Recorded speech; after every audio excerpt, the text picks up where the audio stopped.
Thomas se réveilla en pleine nuit, le cœur battant la chamade. Il sentait encore l'odeur des roses qui n'existaient pas chez lui. Il revoyait cette femme au manteau bleu, debout au pied de son lit, le regardant avec une tristesse qui semblait lui transpercer l'âme.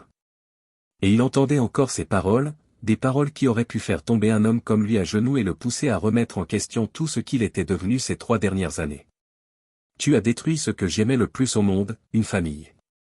Ce n'était pas une scène ordinaire. C'était Marie. La mère de Jésus.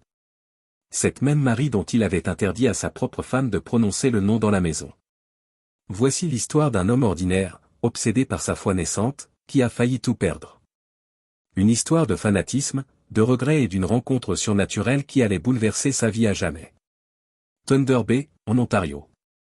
Ville de 80 000 habitants nichée sur les rives du lac Supérieur, où l'hiver canadien est impitoyable et où les liens communautaires semblent indéfectibles. C'est dans cette ville, dans une modeste maison de la rue Algoma, que Thomas Brennan, un homme de 42 ans travaillant comme technicien d'entretien d'équipements miniers, a vécu l'expérience la plus bouleversante et transformatrice de sa vie. Mais pour comprendre ce qui s'est passé cette nuit de février 2023, il nous faut remonter 5 ans en arrière. Il nous faut connaître le Thomas d'avant. L'homme qu'il était lorsqu'il a rencontré Lucia. Thomas a grandi dans une famille protestante traditionnelle de Thunder Bay. Son père, descendant d'immigrants irlandais, travaillait dans les mines de nickel de la région. Sa mère était institutrice. La religion était présente à la maison, mais sans être oppressante. Ils allaient à l'église le dimanche, priaient avant les repas, mais il y avait de la place pour le doute, pour la conversation, pour une foi qui coexistait avec la vie quotidienne. Il avait 28 ans lorsqu'il rencontra Lucia Rodriguez à une conférence sur la sécurité industrielle à Toronto. Spécialiste en gestion environnementale, elle avait quitté le Mexique pour le Canada 5 ans plus tôt. Catholique fervente, Lucia nourrissait une foi que Thomas trouvait à la fois fascinante et exotique. Elle parlait des saints comme s'ils étaient de sa famille. Elle possédait un chapelet ayant appartenu à sa grand-mère. Elle portait une petite médaille de Notre-Dame de Guadeloupe qu'elle ne quittait jamais. Lors de leur première rencontre, ils ont parlé pendant des heures de tout. Des différences entre le Mexique et le Canada, des difficultés d'adaptation, de la famille, des rêves. Et de la foi. Thomas se souvenait d'une conversation en particulier, 3 mois après leur rencontre, dans un petit café italien de Bay Street. « Priez-vous Marie » avait-il demandé, sincèrement curieux. Lucia sourit, ce sourire qui faisait pétiller ses yeux bruns. « Je ne la prie pas, Thomas. Je lui demande d'intercéder pour moi. C'est comme demander à une amie de prier pour vous. Elle est la mère de Jésus. Qui mieux que lui porter nos prières ? » Thomas trouva cette explication magnifique.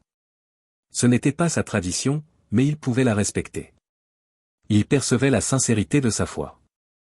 Ils se marièrent 2 ans plus tard lors d'une cérémonie écuménique respectueuse des 2 traditions. Le prêtre catholique et le pasteur protestant officièrent ensemble.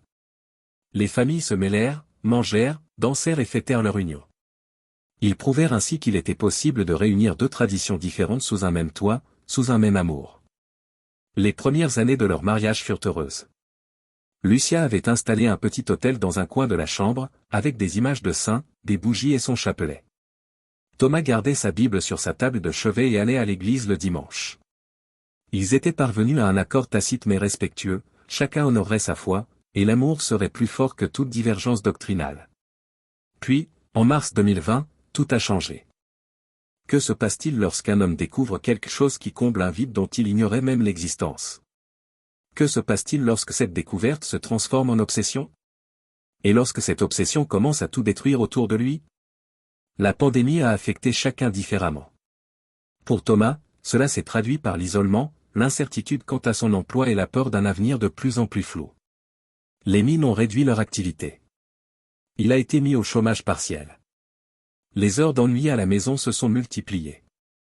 C'est un collègue, Derek, qui l'a invité à assister à un culte en ligne d'une église pentecôtiste qui gagnait en popularité à Thunder Bay. « Franchement, ça a changé ma vie », avait dit Derek. C'est unique. C'est une puissance réelle. On ressent vraiment la présence de Dieu. Thomas, n'ayant pas grand-chose à faire un mardi soir d'avril, accepta l'appel. Lucia était en visioconférence avec sa famille au Mexique, il mit donc ses écouteurs et appuya sur lecture. Ce qu'il vit était véritablement sans précédent.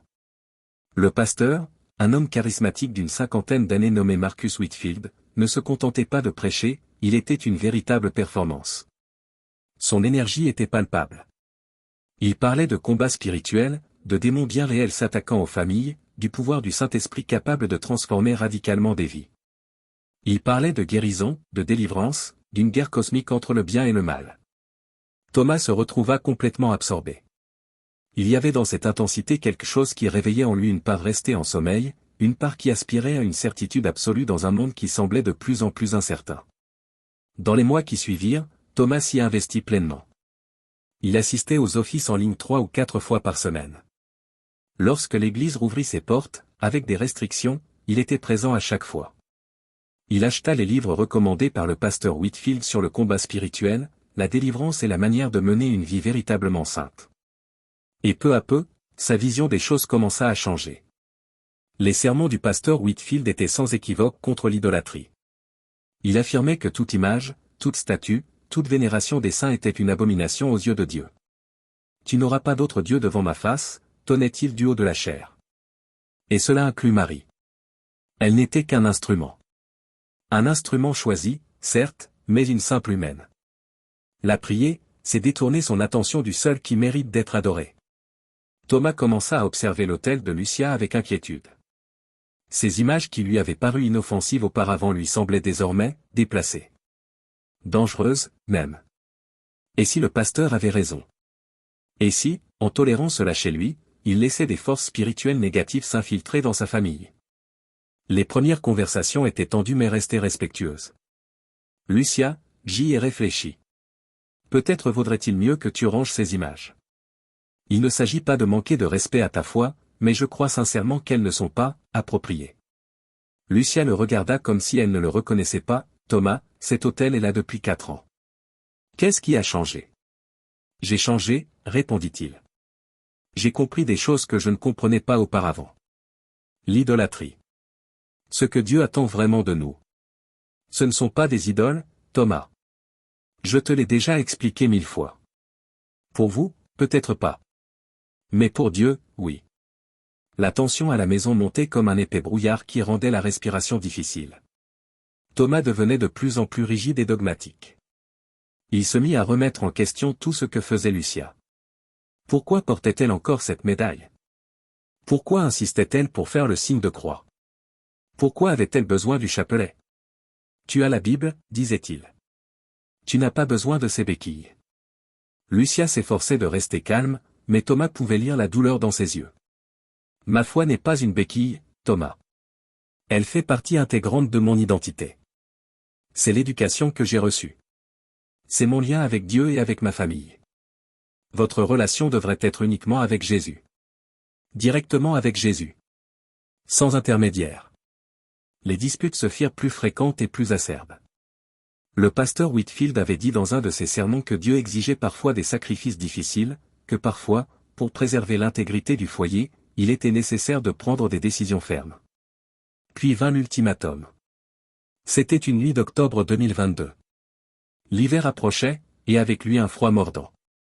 Thomas rentra chez lui après un office particulièrement intense sur le combat spirituel. Lucia était dans la cuisine, en train de préparer le dîner. Elle murmurait quelque chose à voix basse, et Thomas le reconnut aussitôt. Un Ave Maria. Quelque chose s'est brisé en lui. Arrêtez, dit-il d'une voix plus dure qu'il ne l'aurait voulu. Lucia se retourna, surprise. Quoi? Arrêtez de prononcer ce nom dans cette maison. Quel nom? Maria. Tu le sais très bien. Je ne veux plus entendre ce nom ici. Lucia laissa tomber la cuillère dans la poêle. Ses mains tremblaient. Tu es sérieux? Absolument. C'est aussi ma maison, et je n'y tolérerai aucune idolâtrie. De l'idolâtrie? Thomas, je priais. J'étais juste. Je priais un mort au lieu de parler directement à Dieu. Les mots jaillissaient comme des lames. Lucia pâlit. Ses yeux se remplirent de larmes, mais elle refusa de les laisser couler. Comment pouvez-vous dire cela? Comment pouvez-vous manquer de respect à quelque chose d'aussi sacré pour moi? Ce n'est pas un manque de respect. C'est protéger spirituellement notre foyer. Protéger. La voix de Lucia s'éleva pour la première fois. Vous détruisez notre foyer. Vous détruisez notre mariage. Thomas prit la Bible qu'il portait toujours sur lui. La voici, Lucia.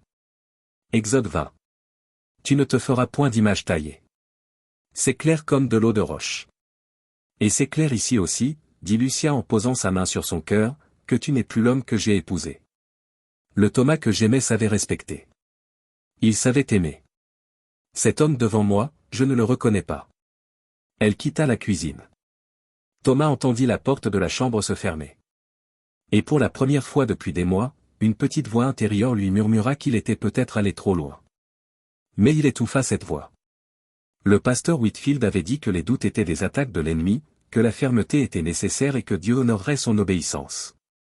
Avant de poursuivre ce récit, dont la profondeur ne fait que se dévoiler, j'aimerais vous adresser une demande particulière. Si vous ressentez quelque chose en écoutant ce récit, si un passage vous touche particulièrement, merci de liker cette vidéo. Dites-nous en commentaire quel élément de l'histoire vous a le plus marqué jusqu'à présent. Et abonnez-vous à la chaîne pour que davantage de personnes puissent découvrir des histoires de transformation comme celle-ci. Parfois, une histoire que nous entendons peut être exactement ce dont un être cher a besoin. Contribuez à diffuser ce message. Passons maintenant à la suite des événements. Ce que Thomas ignorait, c'est que chaque règle qu'il imposait, chaque restriction qu'il imposait, chaque parole dure qu'il prononçait, érigeait un mur entre lui et la femme qu'il aimait. Brique après brique, la distance grandissait. Et les murs, une fois construits, sont bien plus difficiles à abattre qu'à bâtir. Les mois suivants furent marqués par un déclin lent mais inexorable. Lucia rangea son hôtel. Non pas parce qu'elle approuvait Thomas, mais parce qu'elle était lasse de lutter, lasse de vivre dans une tension constante. Les images des saints furent enveloppées dans du papier et rangées à la cave. Le chapelet fut caché dans un tiroir. La médaille de Notre-Dame de Guadeloupe fut retirée de son cou pour la première fois en 20 ans. Thomas y voyait une victoire, un pas dans la bonne direction. Mais Lucia y voyait une capitulation, la mort d'une partie d'elle-même. Elle a cessé d'aller à la messe. Non pas par choix, mais parce qu'à chaque fois qu'elle y retournait, Thomas l'interrogeait. Le prêtre a-t-il parlé de Marie? Avez-vous prié les saints? Avez-vous communié sans remettre en question le dogme de la transsubstantiation? Les questions étaient incessantes, intrusives, étouffantes. C'est plus simple de ne pas y aller, a dit Lucia à sa sœur lors d'un appel tard dans la nuit, alors que Thomas était à l'office. C'est plus simple que d'y retourner et d'avoir à écouter des sermons qui m'expliquent que je suis trompé, que je dois abandonner mes traditions, que ma foi est fausse.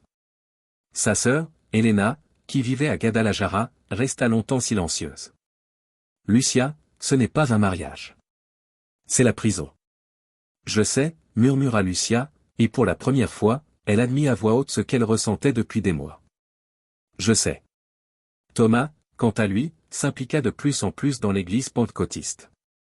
Il rejoignit l'équipe de prière d'intercession, un groupe qui se réunissait avant les offices pour mener un combat spirituel, pour la ville. Il jeûnait 3 fois par semaine. Il mémorisait des versets bibliques avec une rigueur obsessionnelle. Il écoutait des sermons en allant au travail, pendant sa pause déjeuner et avant de se coucher. Son collègue Derek, qu'il avait présenté à l'église, commença à s'inquiéter. « Thomas, mec, ça va? Tu as l'air, je ne sais pas, tendu. »« Je suis engagé, » répondit Thomas. Il y a une différence entre être un chrétien de nom et être un véritable disciple. Oui, mais, comment ça se passe à la maison? Avec Lucia? Le visage de Thomas se durcit. Elle apprend. C'est un processus. Mais ce n'était pas un processus. C'était une implosion au ralenti. Lucia faisait des heures supplémentaires dès qu'elle le pouvait. N'importe quel prétexte lui permettait d'éviter de rentrer à la maison. Elle voulait éviter de marcher sur des œufs avec son mari, devenu un étranger pour elle. Elle voulait éviter de devoir réprimer sa véritable personnalité à chaque instant. Noël 2022 fut particulièrement douloureux. Traditionnellement, Lucia installait une crèche élaborée, une tradition qu'elle avait rapportée du Mexique. De petites figurines peintes à la main représentaient Marie, Joseph, l'enfant Jésus, les bergers et les rois mages. C'était l'un de ses moments préférés de l'année. Thomas l'a interdit. La Bible ne parle pas du culte des crèches, a-t-il dit. Et vous mettez toujours Marie au centre de l'attention. Ce n'est pas d'elle qu'il s'agit. C'est la naissance de Jésus, s'exclama Lucia. Comment as-tu pu transformer quelque chose d'aussi beau en quelque chose de mauvais? Je ne soutiens rien. Je protège la pureté de la célébration. Lucia n'a pas installé la crèche. Elle n'a pas décoré la maison.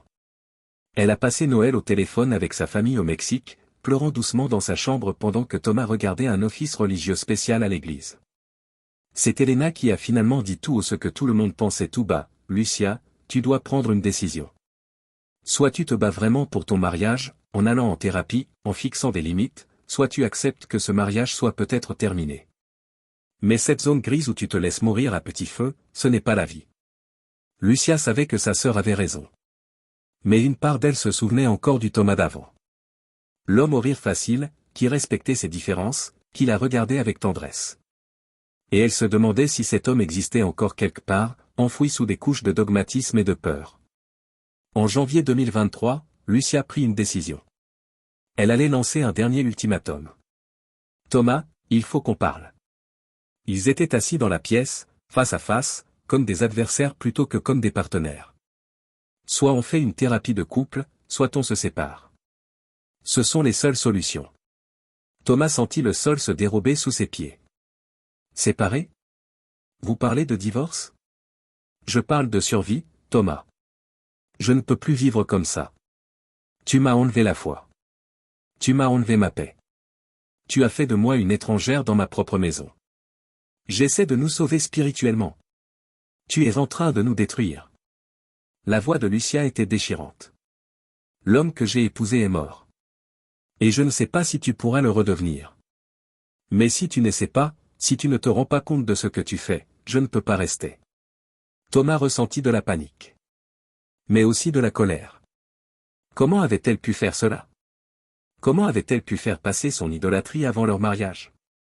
Alors peut-être que tu dois faire ce que tu as à faire, dit-il, les mots sortant de sa bouche froid et cinglant. Lucia hocha lentement la tête, les larmes finissant par couler. Peut-être bien. Elle alla dormir dans la chambre d'amis cette nuit-là. Thomas resta au salon, la Bible ouverte sur les genoux, mais les mots se brouillaient sur la page. Pour la première fois depuis des mois, la certitude absolue qu'il avait ressentie commença à s'effriter. Et puis vint cette nuit-là. La nuit qui allait tout changer. Il y a des rencontres qui se produisent dans le monde physique. Et il y a des rencontres qui transcendent toute explication rationnelle. Ce que Thomas a vécu cette nuit de février est incommensurable, invérifiable, impossible à reproduire en laboratoire. Mais cela a tout changé. Absolument tout. C'était le 14 février 2023. Ironie du sort, le jour de la Saint-Valentin. Lucia était sortie avec des amis, ayant désespérément besoin d'échapper aux tensions familiales. Thomas, lui, était resté seul, suivant un sermon en ligne sur la manière de résister aux fausses doctrines. Il se coucha vers 11 heures du soir. Le sommeil vint rapidement, l'épuisement accumulé ayant fini par avoir raison de lui. Et puis, au milieu de la nuit, quelque chose le réveilla. Thomas ouvrit les yeux et sut aussitôt que quelque chose avait changé. Une lumière brillait dans la pièce. Non pas la lumière crue d'une lampe, ni le clair de lune froid qui filtrait par la fenêtre. C'était une lumière douce, dorée, presque liquide, qui emplissait l'espace sans source apparente. Et il y avait un parfum. Des roses. Intense, mais pas entêtant. Impossible, vu qu'il faisait moins 20 degrés dehors et qu'aucune rose ne fleurissait à Thunder Bay en février. Son cœur se mit à battre la chamade. Il se redressa dans son lit, le temps que ses yeux s'habituent à l'obscurité. Et puis il l'a vue. Au pied de son lit, à la fois si réelle et si éthérée, gisait une femme. Elle portait un manteau bleu sur une robe blanche. Ses mains étaient jointes en prière. Ses yeux, Thomas n'oublierait jamais, ses yeux étaient emplis d'une compassion si profonde qu'il eut l'impression que son âme tout entière se dévoilait. Il savait qui elle était. Il la reconnut instantanément, malgré tous ces mois où il lui avait répété qu'elle n'avait aucune importance, qu'elle n'était qu'humaine, que la vénérer était un péché. C'était Marie. La terreur initiale laissa place à une paralysie totale. Thomas était incapable de bouger. Il était incapable de parler. Il ne pouvait que regarder. Elle ne parla pas tout de suite. Elle se contenta de le regarder avec une infinie tristesse. Et dans ce regard, Thomas vit tout. Il revit chaque parole blessante qu'il avait adressée à Lucia. Il revit chaque instant d'irrespect. Il revit l'autel se défaire. Il revit sa femme pleurer seule dans la chambre, la médaille cachée dans le tiroir car elle ne pouvait plus la porter. Il revit le mariage s'effondrer. Il revit la douleur qu'il avait causée au nom d'une sainteté qui n'était, en réalité, que de l'orgueil. Quand elle prit enfin la parole, sa voix était douce mais emplissait complètement la pièce. Thomas. Juste son nom. Mais la façon dont elle l'a prononcé était si chargée de sens qu'il a senti les larmes lui monter aux yeux. Tu as détruit ce que j'aimais le plus au monde, une famille. Les mots transpercèrent comme des flèches. Thomas essaya de parler, mais sa gorge se serra. Tu dis me rejeter au nom de mon fils, poursuivit-elle. Mais crois-tu que Jésus se réjouit de te voir briser le cœur de la femme qu'il a placée à tes côtés? Crois-tu honorer Dieu en détruisant les dons qu'il t'a faits? J'essayais. Parvint finalement à murmurer Thomas. J'essayais de contrôler, dit-elle, sans colère, seulement avec tristesse. J'essayais d'imposer ma volonté au lieu d'aimer. J'utilisais la foi comme une arme au lieu d'un pont. Thomas sentit quelque chose se briser en lui. Je voulais juste faire ce qui était juste. Et qui t'a dit que l'amour et le respect étaient mauvais? Pour la première fois, son regard laissa transparaître autre chose que de la tristesse, une douce fermeté. Tu connais les Écritures, Thomas. Tu as lu ce qu'il faut savoir sur l'amour. Qu'il est patient, qu'il est bienveillant, qu'il n'est pas envieux, qu'il ne se conduit pas de façon indécente, qu'il ne cherche pas son propre intérêt. L'as-tu lu? Oui, murmura-t-il. Où était donc son amour? Où était sa patience? Où était son respect pour la foi que Lucia porte depuis son enfance? Pour la tradition qui la relie à des générations de sa famille? Mais on m'a appris que c'était de l'idolâtrie. L'idolâtrie, c'est placer quoi que ce soit au-dessus de Dieu, dit-elle doucement. Mais dis-moi, Thomas, Lucia m'a-t-elle jamais placé au-dessus de mon fils? Ou m'a-t-elle seulement demandé d'intercéder, comme le fait une mère? Comme je l'ai fait lorsqu'il changea l'eau en vin à Cana, parce que je le lui avais demandé. Thomas n'avait pas de réponse. Des années de certitudes absolues s'étaient effondrées comme des châteaux de sable. Sais-tu ce qui me blesse le plus, poursuivit Maria, les larmes aux yeux. De vraies larmes qui scintillaient sous la lumière dorée. C'est que tu as fait de mon nom le nom qui signifie, bien-aimé de Dieu, une source de souffrance dans ta maison.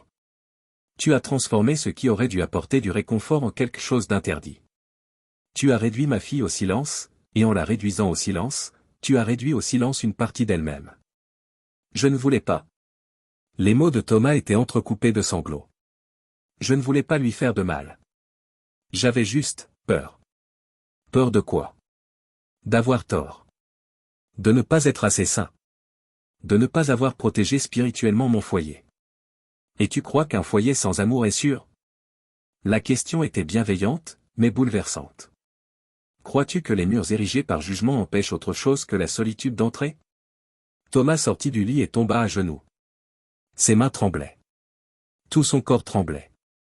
Pardonnez-moi, s'écria-t-il. Je vous en prie, pardonnez-moi. J'ai tout gâché. J'ai détruit mon mariage. J'ai blessé la femme que j'aime. Je suis devenu un monstre. Maria s'agenouilla devant lui, une impossibilité physique qui semblait pourtant parfaitement naturelle. Elle posa ses mains sur les siennes. Tu n'es pas un monstre, Thomas. Tu es un homme qui s'est perdu. Mais même les égarés peuvent retrouver leur chemin. Comment?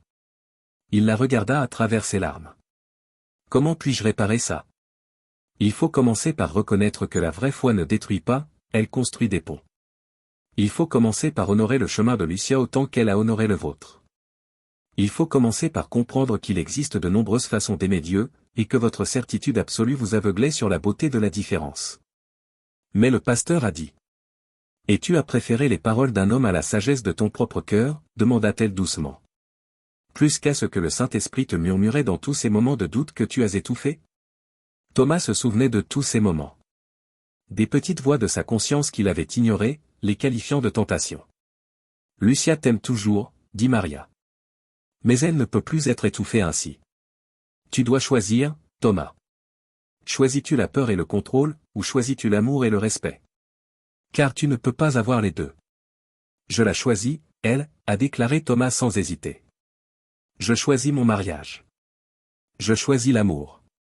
Maria sourit pour la première fois, et ce fut comme le lever du soleil. Alors, commençons demain.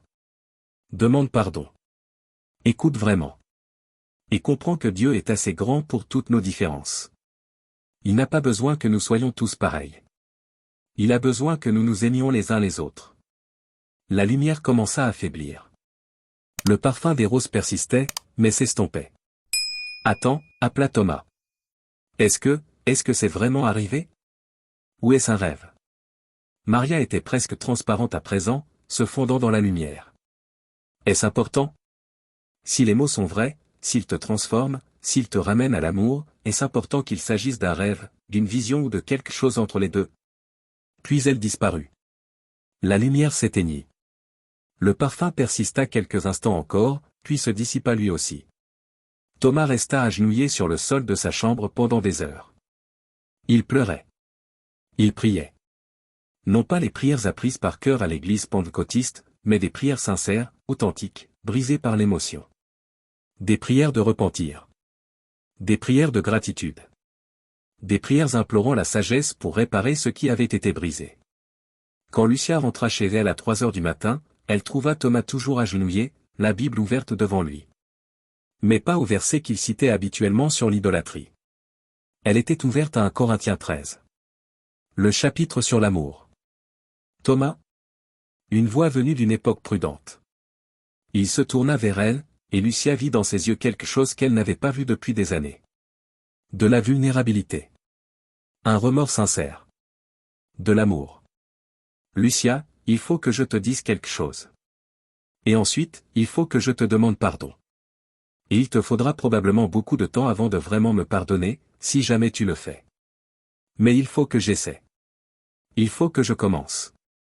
Et là, dans le salon d'une modeste maison de Thunder Bay, tandis que la neige continuait de tomber dehors, Thomas raconta tout. Le rêve, la vision, la rencontre, il ne savait plus comment l'appeler. Il parla de Maria. De ce qu'elle avait dit. De ce qu'il avait enfin compris. Lucia écouta en silence. Les larmes coulaient sur son visage. Lorsqu'il eut fini, ils restèrent longtemps silencieux. L'as-tu vraiment vu? Finit par demander Lucia. Maria. Je l'ai vu. Ou je l'ai rêvé si intensément qu'il n'y a plus de différence. Lucia, j'ai passé ces dernières années à dire qu'elle n'avait aucune importance. Mais elle est venue. Elle est venue me montrer ce que je faisais. Elle est venue te défendre. Lucia verse à nouveau des larmes, mais cette fois mêlées à quelque chose qui pourrait être de l'espoir. Je ne m'attends pas à ce que vous me pardonniez maintenant, poursuivit Thomas. J'ai été cruel. J'ai été arrogant. J'ai détruit quelque chose de sacré au nom de la raison. Mais je veux essayer de réparer les choses. Si vous me le permettez. S'il reste encore quelque chose à sauver. Les miracles ne se produisent pas seulement au moment d'une rencontre surnaturelle. Ils continuent de se produire chaque jour par la suite, lorsque nous choisissons l'amour plutôt que l'orgueil, lorsque nous choisissons l'humilité plutôt que la certitude absolue, lorsque nous choisissons de construire des ponts plutôt que des murs. La réconciliation ne fut pas instantanée. Elle ne fut pas facile. Mais elle fut réelle. 2 jours après la réunion, Thomas a cherché à rencontrer le pasteur Whitfield. Il avait besoin de faire face à ce qu'il avait appris, à ce qu'il avait assimilé sans le remettre en question. Pasteur, j'ai besoin de vous parler de certaines choses qui me préoccupent. Ils étaient assis dans le bureau de la paroisse, et Thomas raconta son expérience. Il espérait susciter de la compréhension, voire de l'admiration, pour une rencontre aussi marquante. Il a reçu scepticisme et inquiétude. Thomas, il s'agissait d'une attaque spirituelle, déclara fermement le pasteur. C'était un démon déguisé, qui essayait de vous ramener à de fausses doctrines. Mais ce qu'elle a dit, parlait d'amour. De respect pour ma femme. Comment cela peut-il être démoniaque? Le diable cite aussi les Écritures.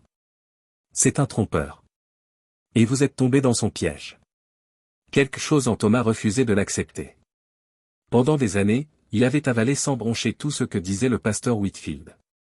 Mais maintenant, après ce qu'il avait vécu, après avoir vu une compassion absolue dans ses yeux, après avoir ressenti un amour véritable en sa présence, non. Cela ne pouvait pas être le mal. Avec tout le respect que je vous dois, pasteur, mais je ne suis pas d'accord. Le pasteur Whitfield resta immobile. Choisissez-vous une expérience subjective plutôt que la parole claire de Dieu? Je choisis les fruits que je vois. Et le fruit de cette expérience a été la prise de conscience de la façon dont je blessais ma femme. C'était l'humilité. C'était l'amour. Tandis que le fruit de ce que j'ai appris ici a été la division. C'était l'arrogance déguisée en sainteté. C'était la destruction de mon mariage. Thomas, tu commets une grave erreur. Peut-être. Mais ce serait une erreur de ma part de dire cela. Pour la première fois depuis des années, j'ai l'impression de penser par moi-même, d'écouter mon propre cœur. Et je ne vais plus l'ignorer. Thomas quitta définitivement cette église. Non pas avec colère, mais avec lucidité. Il y avait tiré de précieux enseignements sur l'engagement, l'étude de la Bible et la foi active. Mais il avait aussi appris une leçon essentielle, aucun chef humain, aucune confession, aucune tradition ne doit être suivie aveuglément. Dieu est plus grand que les catégories dans lesquelles nous essayons de le réduire. Le véritable travail a commencé à la maison. Thomas et Lucia ont entamé une thérapie de couple avec un thérapeute spécialisé dans les conflits religieux au sein des relations. Ce fut une épreuve difficile. Lucia a dû exprimer toute la douleur qu'elle avait refoulée, tout le ressentiment, tout le chagrin causé par la personne qu'était devenue son mari. Et Thomas dut écouter. Écouter vraiment, sans se défendre, sans se justifier. Il dut supporter le poids d'avoir fait se sentir si insignifiant, si dévalorisé, quelqu'un qu'il aimait. Le plus douloureux, dit Lucia lors d'une des séances, la voix brisée, ce n'était pas seulement que vous m'interdisiez ma foi. C'était que vous me laissiez croire qu'il y avait quelque chose qui clochait chez moi parce que je la pratiquais. Que j'étais spirituellement inférieure. Spirituellement dangereuse. J'ai commencé à me remettre en question. J'ai commencé à me détester. Thomas pleurait ouvertement. Lucia, je suis tellement désolé. Je ne peux pas, il n'y a pas de mots pour exprimer ce que je ressens. Je sais que tu le ressens, dit-elle. Et je vois que tu essaies. Mais le sentiment ne suffit pas, Thomas. Tu dois comprendre pourquoi tu as fait ça. Pour que cela ne se reproduise plus jamais. Il y travailla. En thérapie, ils explorèrent comment sa peur de l'incertitude l'avait rendu vulnérable aux messages extrêmes. Comment son besoin de contrôle, au milieu du chaos de la pandémie, s'était manifesté par une emprise religieuse sur Lucia. Comment il avait confondu conviction et arrogance. Peu à peu, les choses commencèrent à changer. Thomas aida Lucie à réassembler son autel. Lui-même remit en place les images des saints, les manipulant avec soin et respect. Il déposa une bougie spéciale devant l'image de Marie. Merci, dit doucement Lucia en observant. Non. Merci à vous. De ne pas avoir complètement renoncé à moi. Thomas commença à accompagner Lucia à la messe à plusieurs reprises. Non pas parce qu'il s'était converti au catholicisme, mais parce qu'il voulait comprendre. Il voulait voir ce qu'elle voyait, ressentir ce qu'elle ressentait. Il s'asseyait sur le banc et la regardait s'agenouiller, faire le signe de croix, recevoir la communion. Et au lieu de jugement, il ne ressentait que respect et amour. Ils ont instauré de nouvelles règles pour leur foyer. Thomas est retourné dans une église protestante plus traditionnelle qui prônait l'amour et l'acceptation. Lucia est retournée dans sa paroisse catholique, où le prêtre avait prié pour elle durant cette période difficile. Un dimanche sur deux, ils se rendaient ensemble à l'église de l'autre, non pas pour se convertir, mais pour se soutenir mutuellement. Tu sais ce que j'ai compris, dit Thomas un soir, 6 mois après leur rencontre. Que lorsque je te vois prier, lorsque je vois ta dévotion, je vois Jésus. Je vois le même amour que je recherche, simplement exprimé différemment. Et c'est magnifique. Lucia sourit, ce sourire qu'il n'avait pas vu depuis si longtemps. Et tu sais ce que j'ai compris ? Que tu n'es plus l'homme que tu étais pendant cette période sombre. Tu ressembles davantage à l'homme que j'ai épousé. Mais en mieux. Plus humble. Plus sage. Ça a coûté cher, a admis Thomas. Le prix à payer, c'était de presque te perdre. Mais vous avez appris. Et vous continuez d'apprendre. Et c'est important. En décembre 2023, Lucia a installé sa crèche pour la première fois en 2 ans. Thomas l'a aidé, plaçant soigneusement chaque figurine. Au moment de mettre Marie en place, il a tenu la petite statuette un long moment. Moi aussi, je te dois des excuses, dit-il doucement en s'adressant à la silhouette. Merci de m'avoir réveillé avant qu'il ne soit trop tard. Merci d'aimer ma femme au point de venir. Merci de m'avoir montré ce qui compte vraiment. Lucia l'enlaça par derrière. Elle a entendu, murmura-t-elle. J'en suis sûr. Ce Noël-là était complètement différent du précédent. La maison était décorée. On riait. Il y avait de la paix. Il y avait du respect mutuel. Il y avait un amour qui ne réclamait pas d'uniformité. Au dîner de Noël, Thomas a porté un toast aux secondes chances. Au miracle du nouveau départ. Et à la conviction que Dieu est assez grand pour accueillir toutes nos manières différentes de l'aimer. Amen, dit Lucia, et ses yeux brillaient de larmes de joie. Derek, le collègue qui avait présenté Thomas à l'église pentecôtiste, est venu leur rendre visite en janvier 2024. Il fréquentait toujours la même église, mais commençait à avoir des doutes quant à certains des sermons les plus extrêmes. « Comment saviez-vous qu'il était temps de partir ?» demanda Derek.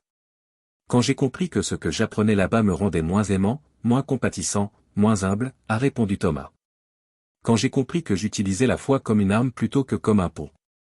Quand j'ai failli tout perdre de ce qui comptait vraiment. N'as-tu pas peur de te tromper? De déplaire à Dieu? Thomas réfléchit un instant. Tu sais ce que j'ai appris? Que Dieu est content quand on aime vraiment. Quand on respecte. Quand on construit au lieu de détruire.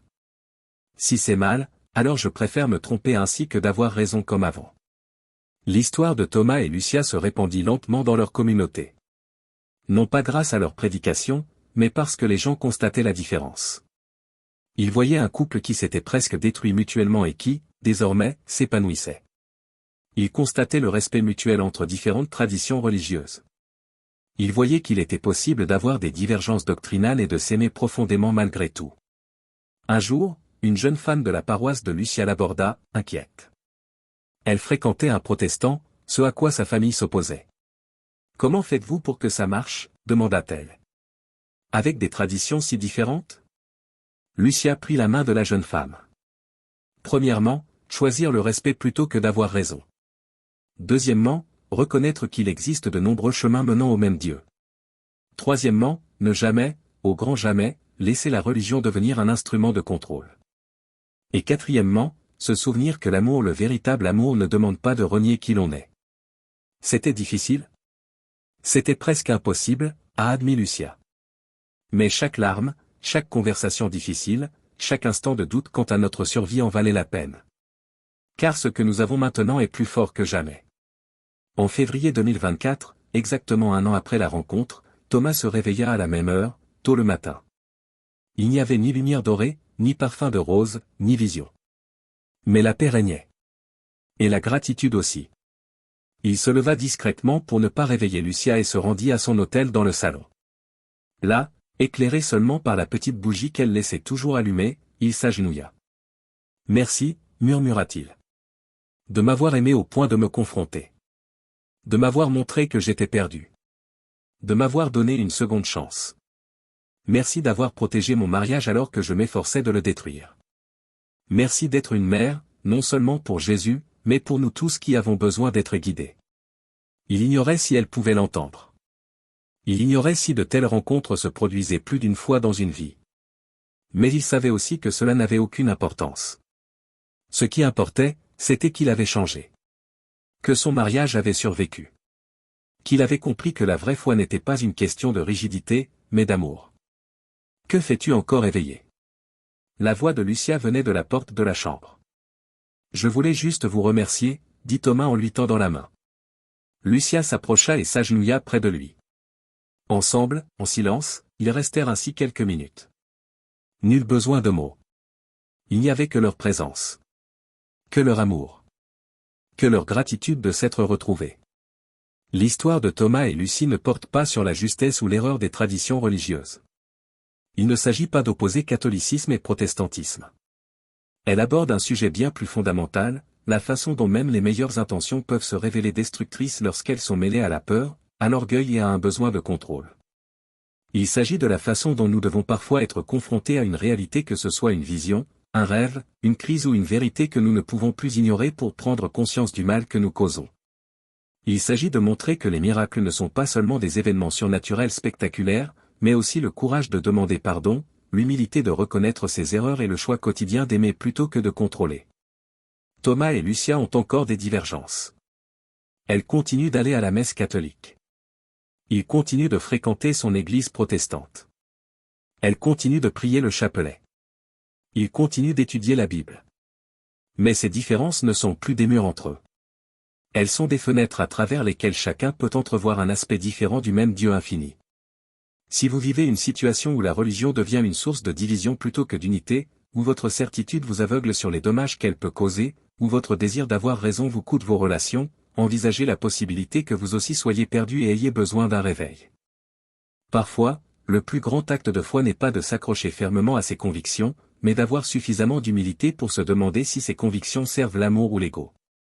Parfois, Dieu parle par des voies inattendues. Et parfois, le miracle ne réside pas dans le spectaculaire, mais dans la simplicité, dans la capacité de reconnaître son erreur, d'écouter véritablement et de choisir l'amour plutôt que l'orgueil. L'histoire de Thomas nous rappelle que Dieu est trop grand pour nos cases confessionnelles, que le véritable amour respecte les différences et qu'il n'est jamais trop tard pour recommencer pourvu que nous soyons prêts à faire le dur travail d'une véritable transformation. Si cette histoire vous a touché si elle vous a amené à réfléchir à vos relations, à votre foi, à la façon dont vous avez traité ceux qui pensent différemment, alors n'hésitez pas à aimer cette vidéo. Partagez votre expérience en commentaire. Avez-vous déjà vécu une situation similaire? Avez-vous déjà dû choisir entre avoir raison et faire preuve d'amour? Votre témoignage pourrait encourager une personne confrontée au même dilemme. Et si vous pensez que davantage de personnes ont besoin d'entendre des histoires comme celle-ci, des histoires qui nous rappellent ce qui compte vraiment, abonnez-vous à la chaîne et activez les notifications. Aidez-nous à diffuser ce message d'espoir, de transformation et d'amour. Parfois, l'histoire que vous partagez pourrait être exactement ce dont quelqu'un a besoin pour changer sa vie. Merci d'avoir regardé. Puissiez-vous avoir le courage de poser des questions quand c'est nécessaire, l'humilité de reconnaître vos erreurs et la sagesse de toujours choisir l'amour. À bientôt pour une nouvelle histoire.